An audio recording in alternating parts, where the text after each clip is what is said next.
Imagine standing on a stage, the spotlight shining on you, and hundreds of people clapping. Everyone sees a confident, successful person, but inside, you are scared. You feel like you don't belong there. You think, I'm not as smart as they think. You wait for someone to call you out. You don't deserve this. This invisible fear, this hidden doubt, is called imposter syndrome. And that's what this story is about.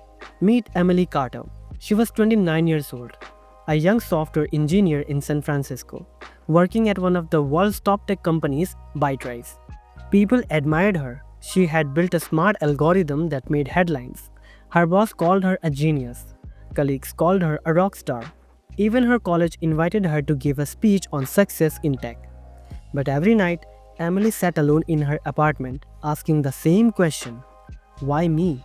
She'd stare at her reflection and whisper, they will find out. One day, they will know I'm not that smart. You see, Emily didn't feel like a genius, she felt like a fraud.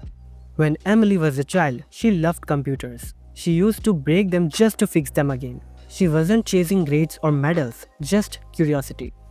But as she grew older, people started noticing her talent. Her teachers, parents, even strangers said, you are gifted. You are a future tech leader. You are different from others. At first, it felt good, but over time, those words become a burden. Because now, if she made a mistake, it wasn't just a mistake. It was proof that she was not who they thought she was. One day, her company nominated her for the Young Innovator of the Year award. It was a big deal, a global award. Cameras, interviews, speeches. Emily smiled in front of everyone. But backstage, she had a panic attack. She called her friend Noah and said, Noah, I can't go up there. I didn't do anything special. I just got lucky. What if someone asks a question I can't answer? What if they realize I'm just average? Noah was quiet for a second, then asked, Emily, do you really believe you fooled an entire panel of experts? That your success is just about luck? Emily stayed silent. A few weeks later, after one more sleepless night, Emily finally booked a therapy session. Dr. Harper was calm, warm, and didn't judge her. Emily said, I feel like I have been lying to everyone. I am scared someone will pull the curtain and say, gotcha, you are not supposed to be here. Dr. Harper nodded. Emily, what you are describing is classic imposter syndrome. It's very common, especially among high achievers. Emily looked confused. But why? Shouldn't success make me feel more confident? Dr. Harper smiled. You'd think so, but sometimes the higher we go, the louder our doubts become. Success doesn't kill imposter syndrome. In fact, it can fuel it. Over several sessions, Emily learned that imposter syndrome doesn't mean you are weak or broken. It usually comes from perfectionism, believing that anything less than perfect is failure.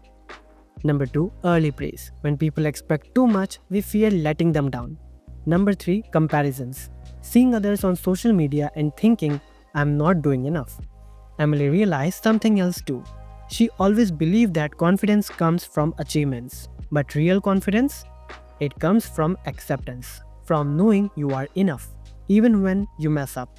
One day, Emily had coffee with Lisa, her mentor, and one of the most respected engineers in the company.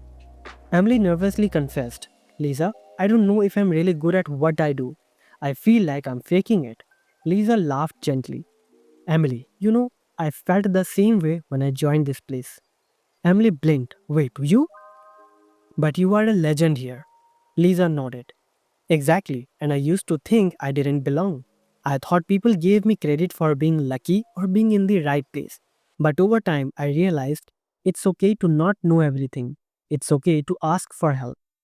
That's not weakness, that's being human. Emily felt something shift. Maybe, just maybe, she wasn't alone. Instead of chasing perfection, Emily started changing her mindset. She told herself, I can be smart and still need help. I can make mistakes and still be valuable. I don't have to prove myself every day. She even started mentoring new engineers and openly shared her journey. One junior engineer once said, Thank you for being real. I thought I was the only one feeling this way. And just like that, the same feeling that once made her feel weak became her strength. Months later, Emily was invited to give a keynote at a tech conference. This time, she didn't memorize every word. She didn't try to sound like a genius. She just stood there and spoke her truth. I used to think I had to be perfect to be successful, that if I made one mistake, I'd lose everything. But now, I know the truth. Success isn't about being perfect, it's about being real, about showing up, doing your best, and allowing yourself to grow. Yes, sometimes I still feel like I don't belong, but now I know feeling like an imposter doesn't mean I am one. The crowd stood up and clapped. Not for the genius, not for the perfect coder, but for the brave human being who finally believed in herself. Imposter syndrome is real. It doesn't mean you are lying. It means you care. You have high standards. You want to do well. But sometimes you forget to give yourself credit. Remember, even the smartest people doubt themselves. Even the most successful ones feel like frauds. But you are not a fraud. You are growing. You are learning. And that's what truly matters.